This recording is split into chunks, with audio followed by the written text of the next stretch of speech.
The Lord be with you. And with your spirit. A reading from the Holy Gospel according to Mark. Lord, you Lord. Again, Jesus left the district of Tyre and went by way of Sidon to the Sea of Galilee, into the district of the Decapolis. And people brought to him a deaf man who had a speech impediment and begged him to lay his hand on him.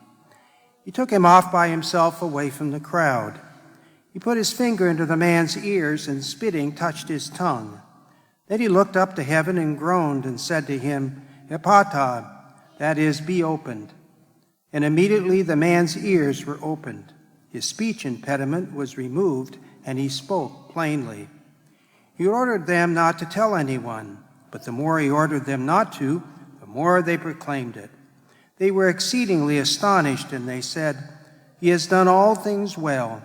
He makes the deaf hear and the mute speak. The Gospel of the Lord. Praise to you, Lord Jesus Christ.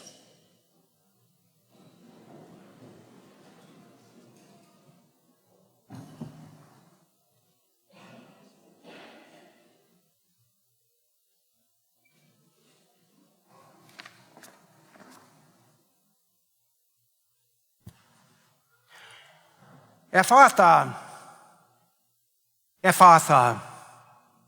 We'll all say it together. Ephphatha. No, one more time. Ephphatha. You have just spoken a word Jesus Christ spoke during his public ministry. Ephphatha. It's an Aramaic word that means be opened. We hear it in the gospel today. Ephphatha was so important that Mark wanted to retain that Aramaic word, not just to translate it into the Greek, but Ephphatha. The tradition is that Mark was not at this scene, but who was at this scene was Peter. Peter was here.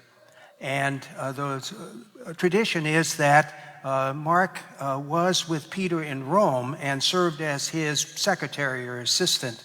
And once Peter was crucified on Vatican Hill, Mark returned to Israel and would eventually write the gospel, which scholars say typically is what Peter was preaching in Rome.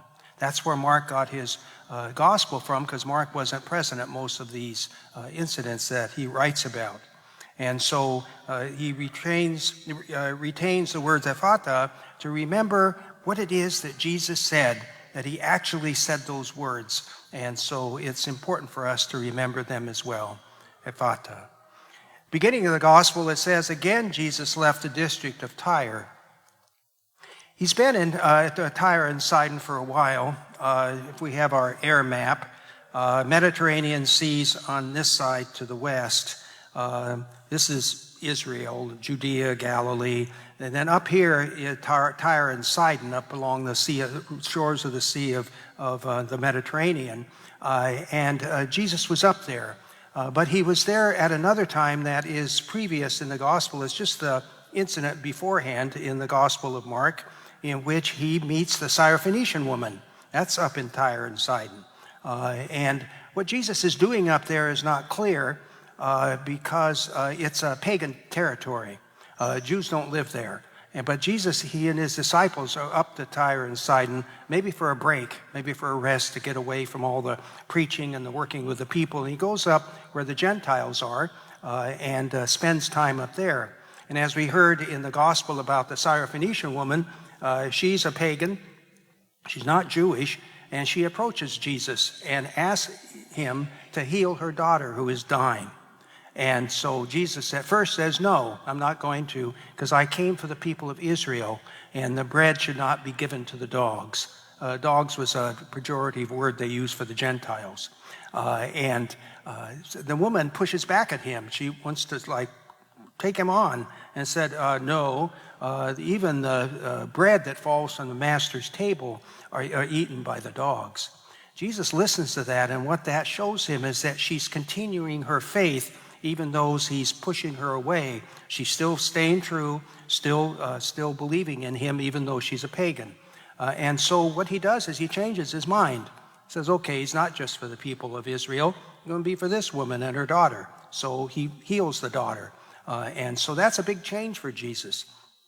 So after that incident, then we have our gospel today, where Jesus has left Tyre and Sidon, and he's gone east, and he's gone over the top of the Sea of Galilee. Would have gone right by Capernaum, where he lived, but he just keeps going, and he crosses over to the east side of the Sea of Galilee, where there's the Decapolis. Decapolis were 10 Hellenistic towns. They were pagans. These aren't Jewish. These are not Jewish areas. So he's gone from Tyre and Sidon, not Jewish. Gone down to Galilee, that's Jewish. Been over to the Decapolis, that's not Jewish. Those are all a bunch of pagans and Gentiles. And he's again going down there. And he's approached, as we hear in the gospel, by people that said, we would like for you to heal this man who is deaf. Now, if it hadn't been for the Syrophoenician woman, Jesus might have said, no, I just came for the people of Israel. It's not what he does. He actually doesn't hesitate at all. He immediately takes the man away from the crowd and puts his finger in his ears, touches his tongue, and heals them. And he says to him, Ephata, open, be open. Be open, not only your ears, but your mouth and your eyes and everything about you. Be open. And that's what happens.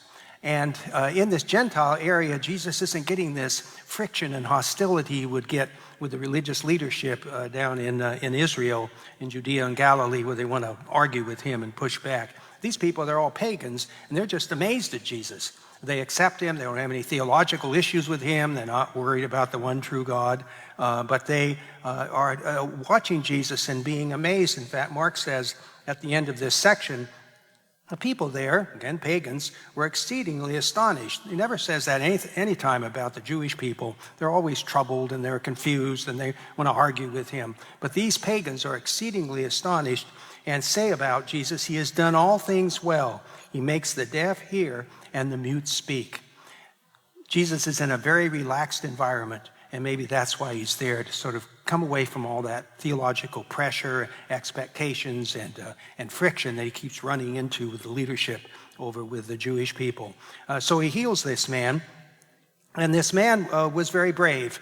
He went against the expectations because he was not to be dealing with a Jewish man. And that he approached him anyway. As people brought him, they had lots of courage. They approached Jesus, even though they probably were afraid. They were frightened. And they come to Jesus. Just as the Syrophoenician woman, she approached Jesus. She not only had the cultural prohibition about her talking to a Jewish person, but a woman was not supposed to be talking to a man in public, no matter who he was.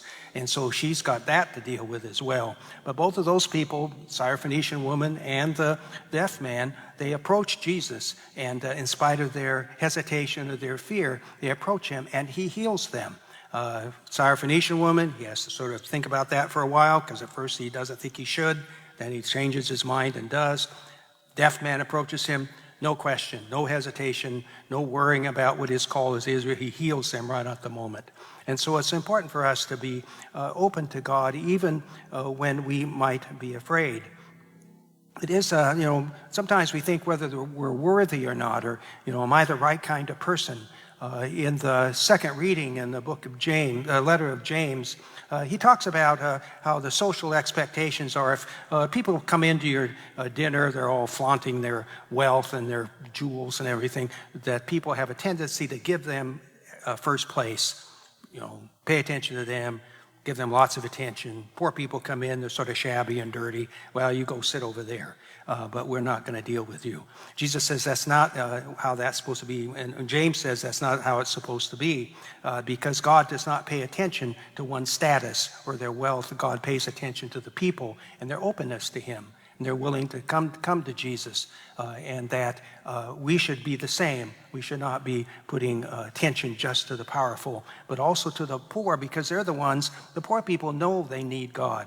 They're in a very difficult situation. Typically, the poor people would not have enough food to eat. They would need a place to live. And so they really relied upon the love and charity of other people.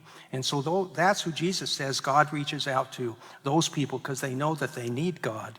And even though the people in James's letter, the people flaunting their wealth, they look very satisfied. They look very comfortable. They're actually, it can be in a very tough place because they haven't been open to God, at least in this situation. I told a story a number of times when I was in Astoria. The staff and I went to lunch at a Chinese restaurant, and at the end of the meal, we had our fortune cookies. So that's pretty simple. We all have our fortune cookies, and it's always fun to break them open and see what kind of Chinese phrase I'm supposed to learn this week and what it says to me. What I read on that little fortune dumbfounded me, and this is my fourth homily focusing in on that fortune cookie. What the fortune cookie message was, it is not the person who has little. It's not the person who has little, but the person who needs more, who is poor. So it doesn't matter the money in your bank account. If you're going through life, you're not happy, you're not satisfied, that's not the issue. What makes people poor is they're never satisfied. It's never enough. Whereas what this saying from the fortune cookie is that the person who's really poor isn't the person that lacks cash. The person who can be really poor is those who are never satisfied, never done. They just need more and more and more. Those are the poor people. And so it's important for us to pay attention to the people who are really poor and to appreciate their openness to the Lord, and that we should not be afraid to approach God. No matter who we are, what our status is, where we've come from, what we've done, where we've been, when we have money in the bank or not, that's not the issue. It's not important. What is really important is that we're open to the Lord and trusting in the love of Jesus for us and have courage to approach Jesus, just as the Syrophoenician woman had to be very courageous to approach him, and also the people with the deaf man approach him in that pagan area. That also took a lot of courage. But we're too called not to be afraid of God, not to be scared of Jesus, not to hold back, but to trust him and know that he cares for us. In the first reading from the book of Isaiah, Isaiah is quoting the Lord saying, "Say to those whose hearts are frightened, say to those whose hearts are frightened," it's the Syrophoenician woman, the deaf man, "say to those whose hearts are frightened, be strong, fear not. Fear not.